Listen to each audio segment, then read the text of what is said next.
संदर्भात काय सांगणार? श्रीराम पाटील यांच्या प्रचारार्थ राष्ट्रवादी काँग्रेस, शरद पवार गट, शिवसेना, उद्धव ठाकरे गट, त्यानंतर काँग्रेस हा पक्ष, या सर्वांच्या माध्यमातून इतकी मोठी रॅली आज चोपड्याला निघाली.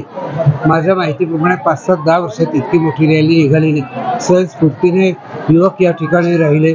सर्व जातीचे, सर्व पक्षाचे, विशेषतः महिलांचेही या ठिकाणी उपस्थिती अत्यंत चांगली होती.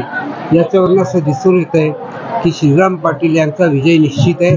फार मोठ्या प्रमाणावर चोपडा शहरातून त्यांना लीड मिळेल, चोपडा तालुक्यातून देखील त्यांना लीड मिळेल अशी आजची परिस्थिती आहे. आणि रॅलीमुळे तर आमचा आनंद द्विगुणित झाला. फार चांगल्या पद्धतीने, अत्यंत शिस्तीने आणि पवार साहेबांच्या संदर्भात, शरद पवार साहेबांच्या संदर्भात, गांधी कुटुंबियाच्या संदर्भात एक आदर्श आणि प्रेम या रॅलीमध्ये आपल्याला निश्चितपणे या ठिकाणी दिसतं.